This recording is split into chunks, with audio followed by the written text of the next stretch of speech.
Hello junkies, and welcome to another segment of What's the Pro Shooting, brought to you exclusively by Feather Vision Products. We're here today with Jack Wallace, men's pro shooter, and Jack's going to run us through what his setup is for IBO shoots. What do you got running, Jack?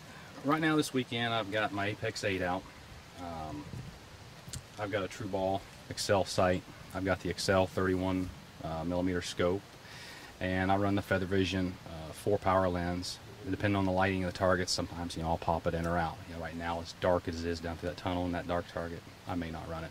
Right now. Bee Stinger, I run a 30-inch off the front. Right around 6 ounces of tip weight. I use the 10-degree drop down. I use a 12-inch Bee Stinger off the back, and about 5 ounces off the back. My trophy taker, spring steel air arrest. Right now, I'm using the wide blade. I think it helps you with a little bit of your left and right line. I think it can clean some of it up. And then I run an 8/1000 blade, so lighter than some folks.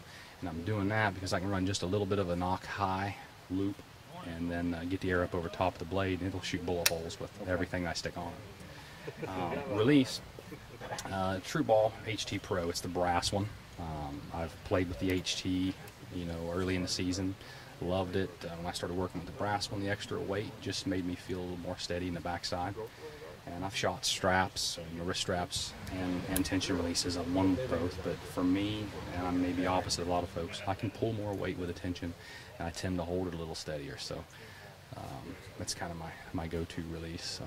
Okay, and for the IBOs, I think you said you shoot the Gold Tip 22s, is that correct? Gold Tip 22 series, 100-grain points, blazer vanes, and that's treated me decent over the years, so that's what we're going to try to roll with again.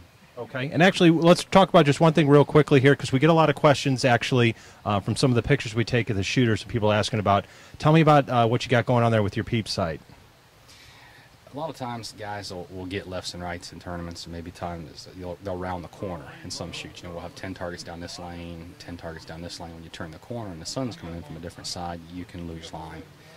If you use like a piece of 3/8 inch heat shrink tube, you'll cut it off, a 1/2 inch to 3/4 inch long. You can close each end up with just an old piece of, just a short piece of cut off hunting arrow, something like a .246 diameter. You can hold that piece there and put heat shrink around the peep itself.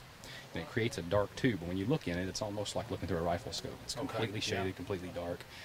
And that's a necessity if you're shooting a clarifier. Some of the guys in the group, maybe they're running clarifiers. Without that, you could be in trouble. Okay, well, thanks for taking some time and running us through your setup, and good luck for the rest of the weekend. Thanks, man. Appreciate it. Thanks, guys.